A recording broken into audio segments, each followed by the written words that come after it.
तहलका live TV आपकी आवाज। आइए रुक करते हैं आज की बड़ी खबर पर। सांसद चंद्रशेखर आजाद ने संसद में पेश 3 कानून पर दी प्रतिक्रिया। संसद में कानून पास कराना आसान नहीं, इसकी जांच नीतीश कुमार और चंद्रबाबू नायडू तक जाएगी।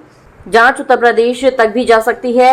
चोरी हक की हो या वोट की, चोरी गलत है। जब चोरी होती है तो लोगों के मन में क्रोध और अविश्वास लाजमी है। देखिए, बुलंदशहर में, हालांकि बुलंदशहर से मेरा रिश्ता जो है वो बहुत पुराना है।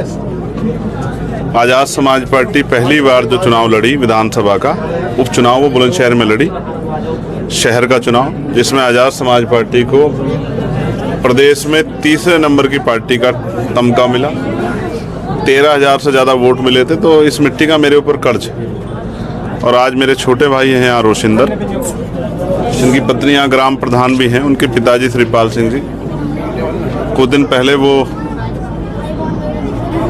जो व्यवस्था है उत्तर प्रदेश की, उससे निराश होकर उन्होंने सुसाइड का रास्ता चुना। आज उस परिवार से दुख बांटने के लिए आया हूँ और उनको ये भी विश्वास दिलाता हूँ कि जिस वजह से उनके पिताजी की जान गई, उस मामले को हम लोग जो है गंभीरता से उसमें संज्ञान लेंगे और उसमें उनके परिवार की मदद कराने का काम करेंगे। बिहार में चुनाव है और वोट चोरी का मामला बहुत ज़्यादा चल रहा है, क्या कहेंगे? देखिए, वोट चोरी किसी भी चीज़ की हो, वोट की हो या किसी और हक की हो, चोरी गलत है। और जब चोरी होगी तो लोगों के मन में क्रोध और अविश्वास होना लाजमी।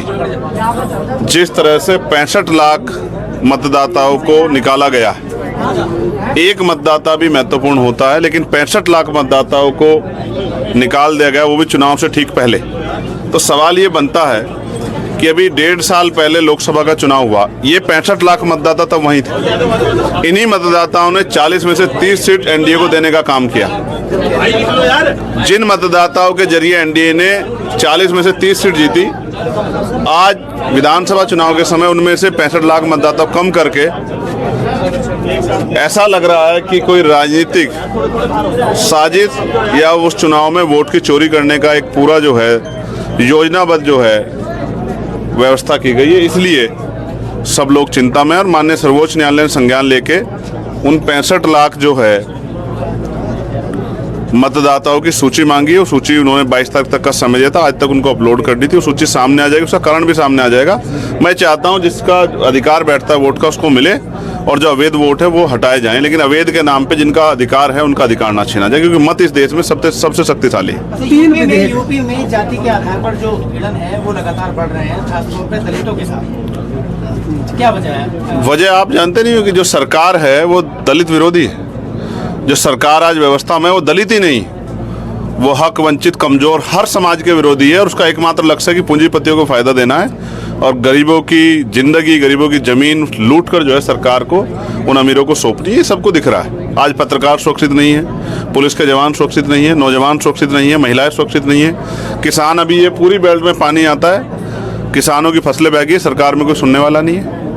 लगातार हम लोग मांग उठा रहे हैं। स्कूल बंद किए गए तो उस पर मर्जीकरण के खिलाफ हमने आवाज़ उठाई, तब जाके वो स्कूल रुके हैं। शिक्षा का अधिकार छीन रहे हैं, रोजगार का अधिकार छीन रहे हैं, जमीनें छीन रहे हैं, लोगों की जान छीनी जा रही है। सरकार में बहन बेटियां सेफ नहीं, रेप हत्या हो रही है, कोई पूछने वाला नहीं है। और निकम्मी सरकार फिर भी बड़े बड़े दावे करती है। शर्म आनी चाहिए सरकार को। संसद में 3 विधेयक हो जो पास हो रहा है, कानून पास हो रहा है, क्या है वो? नहीं, अभी आए हैं, पास करवाने के लिए बहुत जोर लगाना पड़ेगा। अभी तो उसका जवाब, और मुझे ऐसा लगता है सबसे ज़्यादा खतरा नीतीश जी को और नायडू जी के ऊपर ही मंडरा रहा है, और हो सकता है खतरे की आंच उत्तर प्रदेश तक भी आ जाए। बस इतना ही, फिर मिलते हैं एक ऐसे ही बड़ी खबर के साथ। तब तक के लिए नमस्कार और देखते रहिए तहलका लाइव टीवी आपकी आवाज।